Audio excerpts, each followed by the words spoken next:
तर आज होता वर्षाचा शेवटचा दिवस. ऑफिस होतं. ऑफिस सुटल्यानंतर आम्ही गेलो मॉलमध्ये. मॉलमध्ये थोडेसे फेरफटका मारल्यानंतर स्टारबक्सला गेलो. कॉफी तिथली एन्जॉय केली. त्यानंतर मॉलमधले छान छान जे प्लेसेस होते तिथे थोडेसे व्हिडिओ फोटोज काढले. त्यानंतर आम्ही एका रेस्टॉरंटमध्ये गेलो. तिथे छान असा पिझ्झा आम्ही ऑर्डर केलेला. पिझ्झा खाल्ला. त्यानंतरही आमची भूक काही जाईना. सो त्यानंतर आम्ही अजून 2 डिशेस ऑर्डर केल्या. एक होतं सिझलर आणि दुसरं होतं छोले भटुरे. छान असं जेवणावर ताव मारला, खूप साऱ्या गप्पा मारल्या, खूप सारी मस्ती केली. त्यानंतर आम्ही निघालो पुढच्या भटकंतीला. सो मॉलमध्ये थोडंफार फिरलो आम्ही. त्यानंतर खूप साऱ्या मिरर सेल्फीज घेतल्या, थोडीफार शॉपिंग केली आणि खूप साऱ्या गोष्टी बघितल्याही. छान असं डेकोरेटिव्ह न्यू इयरसाठी डेकोरेशन केलेलं होतं. तिथे गेलो, तिथे छान छान फोटोज क्लिक केले. घरी निघताना वाटेमध्ये सुंदर असं विठ्ठलाचं मंदिर दिसलं.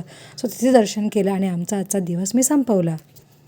सो तुम्ही तुमचा दिवस कसा घालवला हे मला कमेंट करून नक्की सांगा. तोपर्यंत भेटूया पुढच्या व्हिडिओमध्ये. Okay, bye.